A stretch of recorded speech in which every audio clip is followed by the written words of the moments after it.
యెహోవా ఈరే నన్ను చూసేవాడా, నీవుండుటయే చాలు.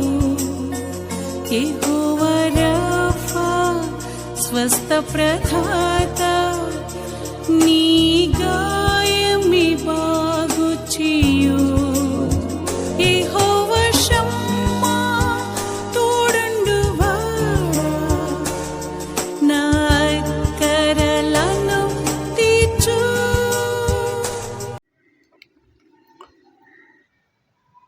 పరిశుద్ధుడు అయిన దేవా, కృపగలిగిన తండ్రి, మీ మహాపరిశుద్ధ నామను బట్టి మీకు వేలాది వందనములు స్తోత్రం చెల్లించుకుంటున్నాను నాయన. ప్రభువా, ఇప్పుడు నేను మీ సన్నిధిలో ఉన్నాను. మీరే ప్రభువా నాతో మాట్లాడించి మీ వర్తమానం అనేకులు వినుటకు, మారు మనసు పొందుటకు సహాయం చేయండి. అల్పుడైన నన్ను మీ సెలవు చాటున దాచి మీకు మహిమ తెచ్చుకోనండి. యేసు మహాప్రశస్త నామమున అడిగి వేడుకొని మనవి చేస్తున్నాను తండ్రి, ఆమేన్. క్రీస్తునందు ప్రియులారా, ఇప్పుడు మరలా మనం ఒకసారి దేవుని సన్నిధిలో కలిసి ఆయన్ను స్తుతించడానికి, ఆయన వర్తమాన భాగాలు మనం పరిశీలించి చదువుకోవడానికి, దానికి లోబడి ఆశీర్వదించబడటానికి దేవుడు మనకు సహాయం చేస్తున్నాడు. ఆయనకు వందనాలు. కృప చూడండి, ముఖ్యమైనటువంటి అంశం ఏంటి అని అంటే, ఈ యోబు గ్రంథము 22వ అధ్యాయము 13, 14 వచనాలు మనం చూసినప్పుడు ఏమని మాట్లాడుతుందంటే, ఇక్కడ దేవునికి ఏమి తెలియను, గాఢాంధకారము నుండి ఆయన న్యాయము కనుగొనునా. గాఢమైన మేఘములు ఆయనకు చాటుగా ఉన్నవి, ఆయన చూడలేడు అనేటటువంటి అభిప్రాయము ఈ తరములో అనేకులలో నెలకొని ఉన్నది. ప్రియులారా,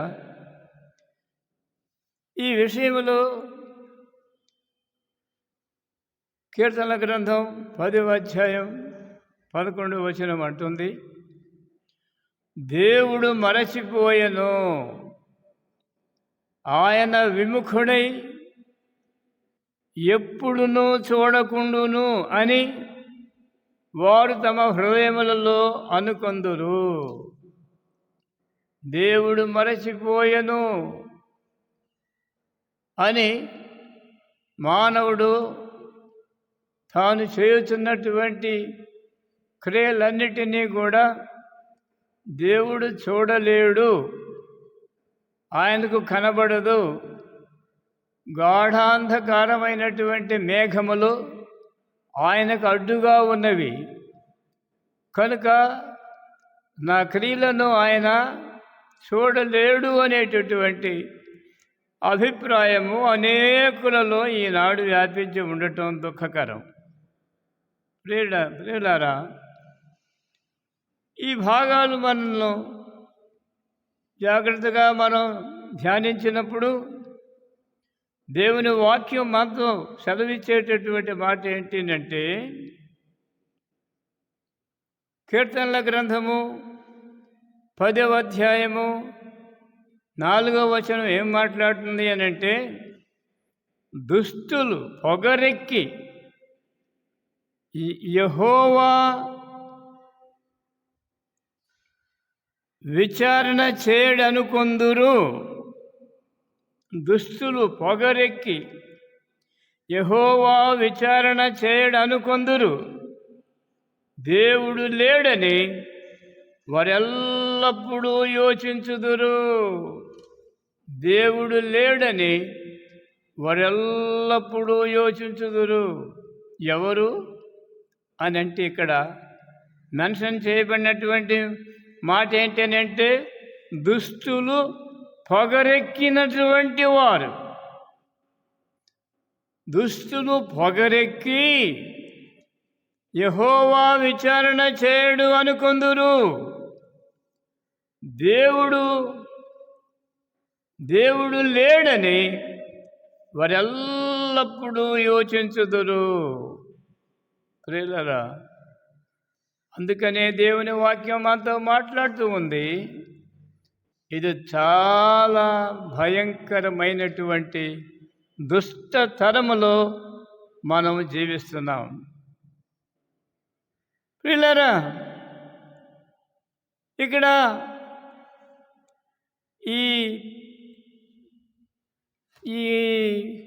కీర్తనల గ్రంథము 10వ అధ్యాయం మొదటి భాగములో 5వ వచనములో మొదటి భాగములో వారెల్లప్పుడూ భయమును మానుకొని ప్రవర్తింతురు. ఇది చాలా విచారకరమైనటువంటి విషయం.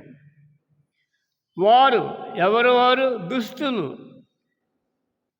వారు ఎల్లప్పుడూ భయము మానుకొని ప్రవర్తింతురు. పిల్లరా, ఈ దినాల్లో మనం చూస్తూ ఉంటే మానవ హత్యలు, అలాగే స్త్రీల మీద జరిగేటటువంటి అఘాత్యాలు మనం గమనిస్తూ ఉన్నప్పుడు అసలు మనం మానవులుగా జీవిస్తున్నామా అనేటటువంటి ఆలోచన హృదయం ఉన్న వారికి రాకమానదు. హృదయం ఉన్నటువంటి వారు, దేవుడు అనేవాడు ఒకడు ఉన్నాడు అనే ఆలోచన చేసేవారు, వారి హృదయాల్లో ఎంత వేదన ఉన్నదో, ఎంత పరితాపం ఉన్నదో అది మనం వర్ణించడానికి వీలు కానటువంటి విషయం అది. ప్రియులారా, ఎందుకు ఈ దినాల్లో ఇలాంటి భయంకరత్వం జరుగుతున్నది? ఎలాంటి భయంకరత్వం జరుగుతున్నది అనంటే, నీతి రహితమైనటువంటి జీవితం మానవులు జీవిస్తూ ఉన్నారు. కొన్నిసార్లు మనం కొంచెం ఆలోచించినట్లయితే మనకంటే కూడా అడవి జంతువులు, మృగాలే కొంచెం నయమని అనిపించేటటువంటి స్థితిలోనికి మానవుడు దిగజారిపోయాడు ఈ దినాల్లో. ప్రియులారా, అందుకనే కీర్తనల గ్రంథము 64వ అధ్యాయం 5వ వచనం ఏం చెప్తుంది అనంటే, వారు దురాలోచన దృఢపరచుకుందురు. దురాలోచన దృఢపరచుకుందురు. చాటుగా ఉరులనొడ్డుటకు యోచించుకొనుచు మనలను ఎవరునూ చూడరని చెప్పుకుందురు. చాటుగా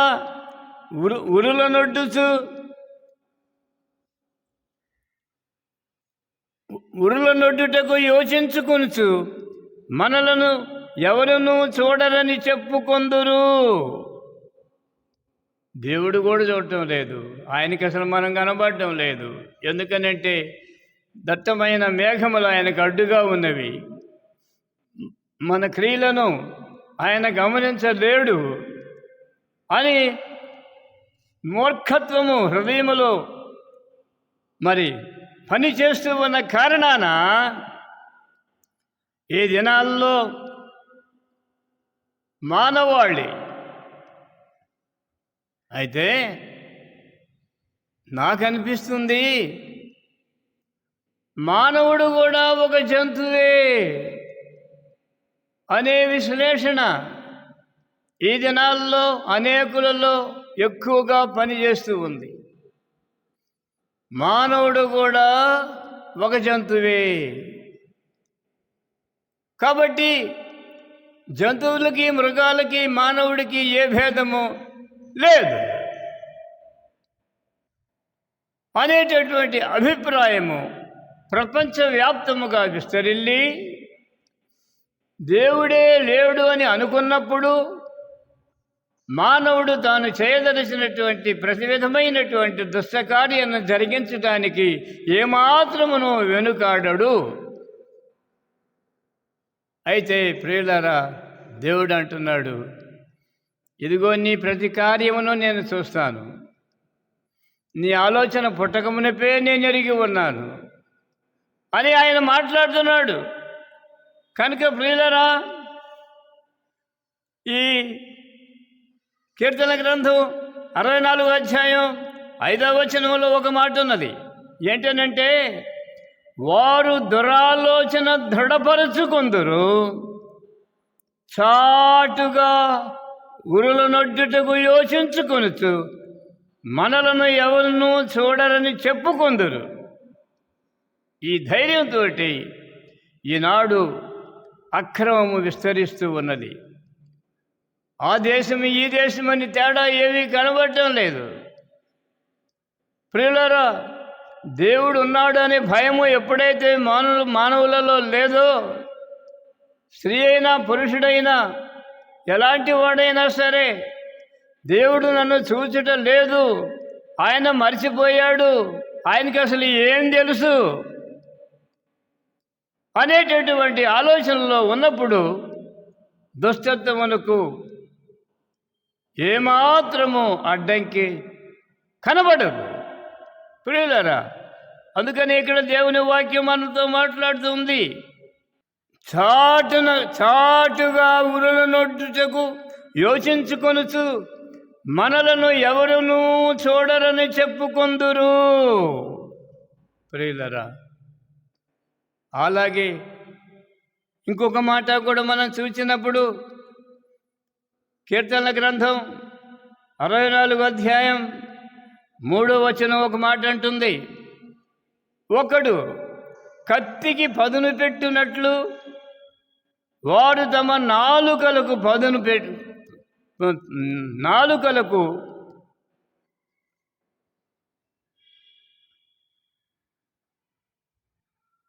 ఒకడు కత్తికి పదును పెట్టునట్లు వారు తమ నాలుకలకు పదును పెట్టుదురు.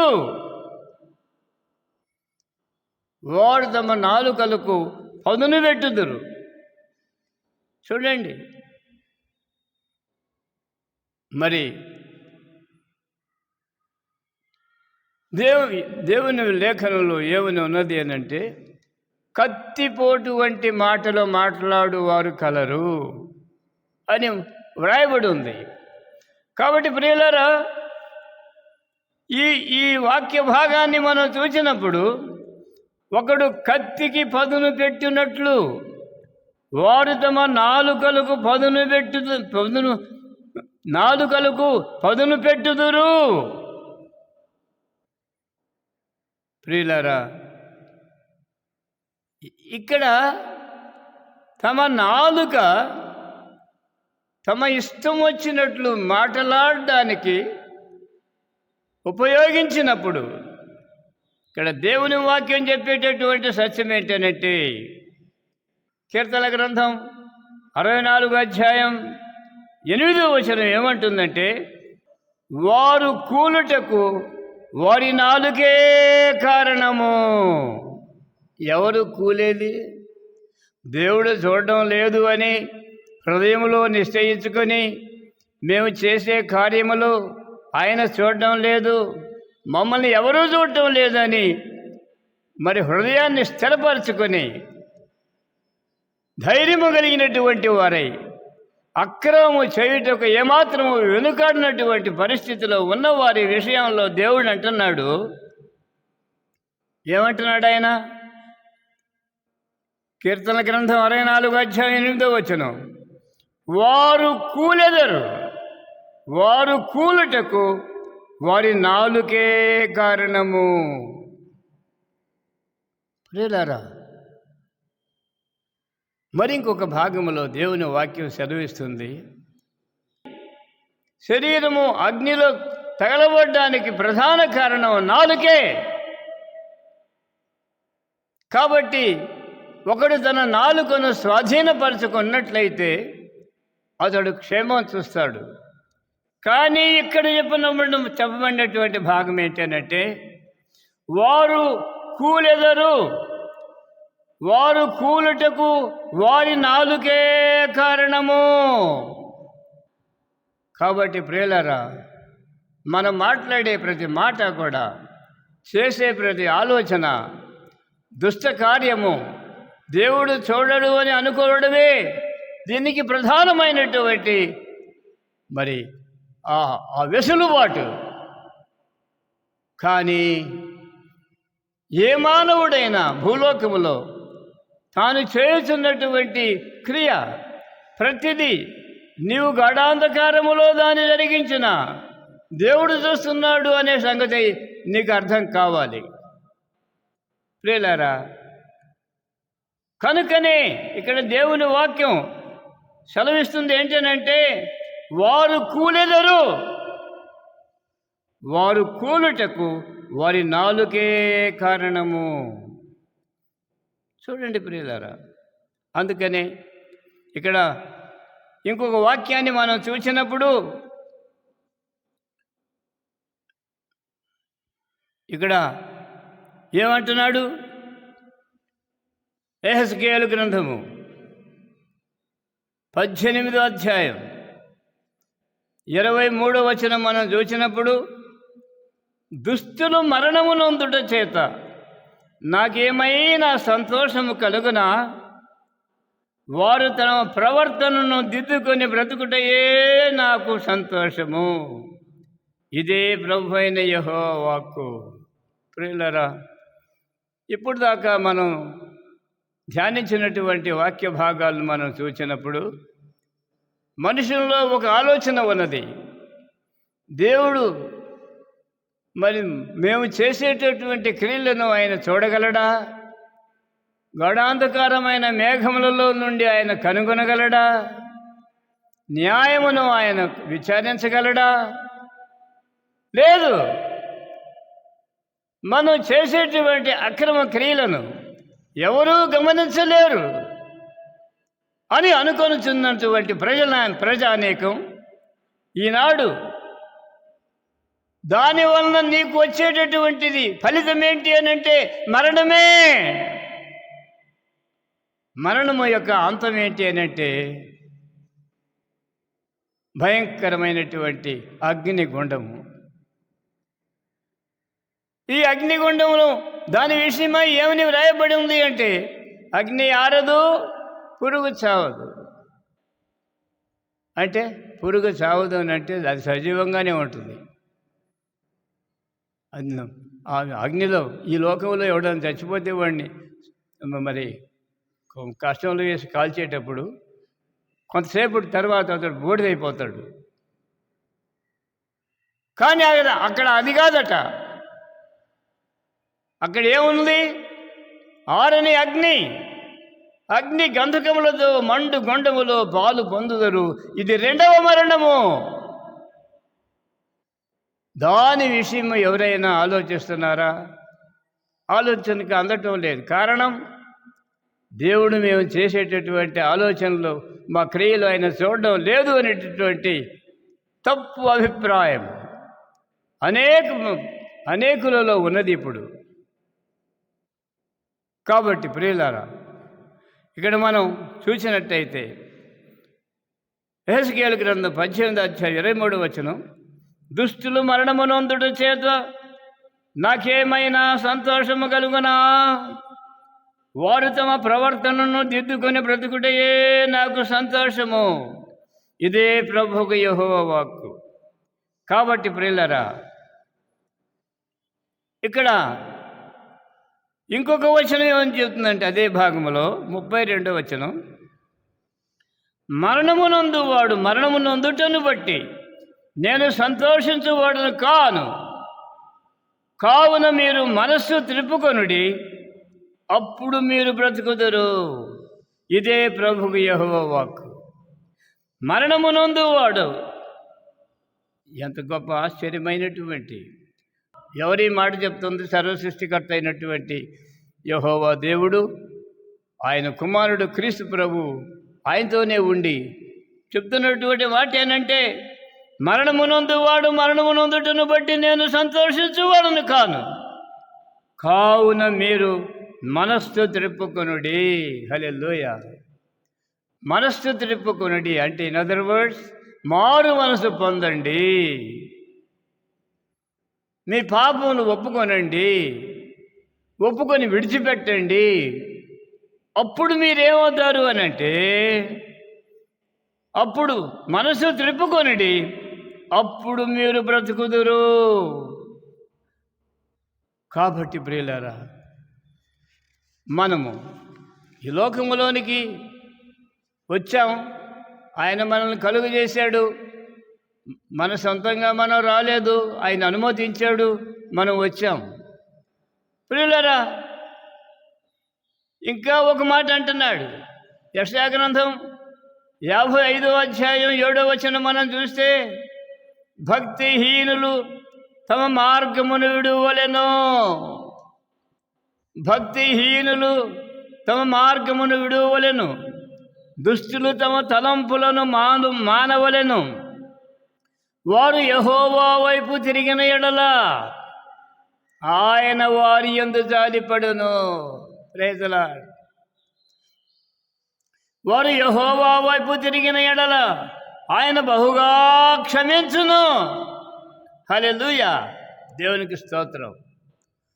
దుష్టుడు తన దుష్టత్వములు మరణించుట ఆయనకి ఏమాత్రము సంతోషము లేదు. అయితే ఆయనకి ఎప్పుడు సంతోషము అని అంటే, ఇదిగో మీరు నా వైపు తిరిగిన ఎడలా, నా వైపు తిరిగిన ఎడల, మీరు మీ ఇష్టానుసారముగా జీవిస్తున్నారు, నా నిబంధనలను నా కట్టడలను మీరు అనుసరించటకు ఏమాత్రము లోబడేటటువంటి వారుగా మెడవంచని జనాంగా ఉన్నారు.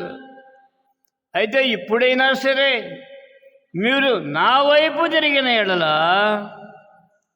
ఆయన బహుగా క్షమించును. హల్లెలూయా. చూడండి, భక్తిహీనులు తమ మార్గమును విడువవలెను, దుష్టులు తమ తలంపులను మానవలెను, వారు యెహోవా వైపు తిరిగిన ఎడల ఆయన వారి యందు జాలిపడును, వారు దేవుని వైపు తిరిగిన ఎడల ఆయన బహుగా క్షమించును. ప్రియుడా, ఇలాంటి క్షమా కలిగినటువంటి దేవుని నీవు ఎన్నడైనా ఎక్కడైనా ఎరుగుదువా, విన్నావా, ఆలోచించావా? నీ హృదయంలో ఉన్నటువంటి దుష్టత్వము దేవుడికి ఏం తెలియను? మేఘములు ఆయనకు అడ్డుగా ఉన్నవి కదా,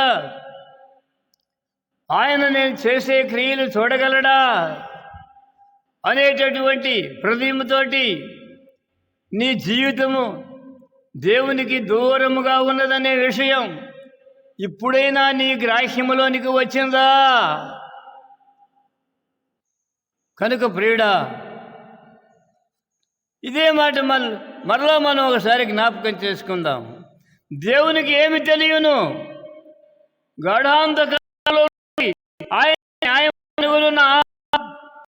గాఢమైన మేఘాలు ఆయనకు అడ్డుగా ఉన్నవి, ఆయన చూడలేడు అనుకున్నవాడు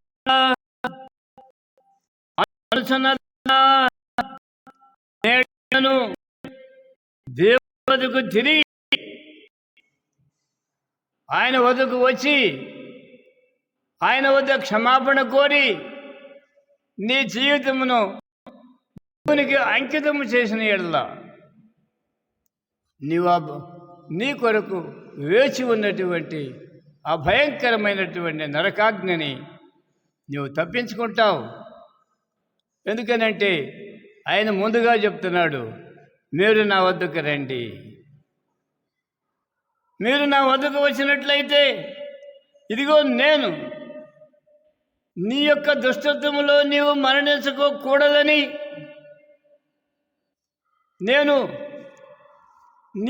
నీవు క్షేమముగా ఉండగానే నీ క్షేమములో నేను ఈ విషయం నీకు తెలియజేస్తూ ఉన్నాను.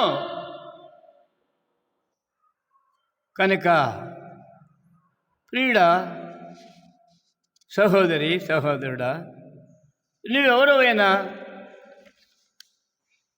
యవనస్తుడువైనా, యవనరాజువైనా, వృద్ధుడువైనా, ఈ దినాల్లో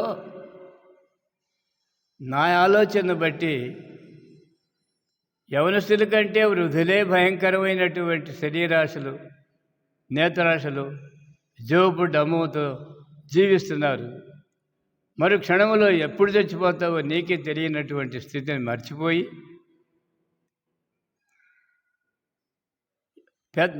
వయసు మీరినటువంటి వాడు ఇతడు మనకేం అపకారం చేస్తాడులే అది వాడిని పూర్తిగా నమ్మినప్పుడు అతడే భయంకరమైనటువంటి సాతానుగా మారి అతడు చేసేటటువంటి అక్రమాలు ఈ దినాలలో మనం యవనస్తులతో పోల్చినట్టయితే యవనులే కొంత బెటర్గా కనపడుతున్నారు. ఎక్కడ అత్యాచారం జరిగినా అందులో ఎవరో కాదు, బంధువులైనటువంటి వారే, వయసు మీరినటువంటి వారే, యవనులైనటువంటి తమ రక్త సంబంధులను రేప్ చేసేటటువంటి దౌర్భాగ్యులు ఈ దినాల్లో కనపడుతున్నారు. అన్నాళ్ళు జీవించావో తెలియదు, నీకు 60 సంవత్సరాలు, 70 సంవత్సరాలు, 80 కూడా దాటిందో, అయినా నీవేమైనా మార్పు నొందావా? లేదు. నీవు వృద్ధుడు అని నిన్ను గౌరవించి నీకు పరిచర్య చేసేటటువంటి యవన బిడ్డలను చెరిచినటువంటి వాడా, నరకం ఉన్నది, జాగ్రత్త. ఇప్పుడైనా నువ్వు మడము నిన్ను ఎదుర్కొనక మునిపే దేవుని వద్దకు తిరిగి వచ్చి పశ్చాత్తాపడి, ప్రభువా నన్ను క్షమించు, నువ్వు చూడటం లేదని నేను అనుకుంటున్నాను, ఇప్పటి వరకు నా జీవితము భయంకరమైనటువంటిదిగా ఉన్నది, నన్ను ప్రేమించి నన్ను నమ్మినటువంటి కుటుంబాలని నాశనం చేసేటువంటి దౌర్భాగ్యుడును అపర సైతాను నేనే, నన్ను క్షమించవని ఒప్పుకుంటావా? సహోదరుడా, దేవుని వాక్యం మనం చూసినప్పుడు మరలా నేను ఈ భాగాన్ని మరలా చదువుతున్నాను. యెహెజ్కేలు గ్రంథం 18వ అధ్యాయం 23వ వచనం. దుష్టులు మరణము నొందుట చేత నాకేమైనా సంతోషము కలుగునా? వారు తమ ప్రవర్తనను దిద్దుకొని బ్రతుకుటయే నాకు సంతోషము. ఇదే ప్రభువుకు యెహోవా వాక్కు. చూడండి 32వ వచనం కూడా. మరణము నందు వాడు మరణము నొందుటను బట్టి నేను సంతోషించువాడను కావున మీరు మనస్సు త్రిప్పుకొనుడి, అప్పుడు మీరు బ్రతుకుదరు. ఇదే ప్రభువుకు యెహోవా వాక్కు. కనుక ప్రియులారా, దేవుని వాక్యం మనతో మాట్లాడుతున్న సత్యం ఏంటనంటే, ఇక్కడ ఒక మాట చెప్పి నేను సెలవు తీసుకుంటాను. చూడండి, మార్కు సువార్త 1వ అధ్యాయం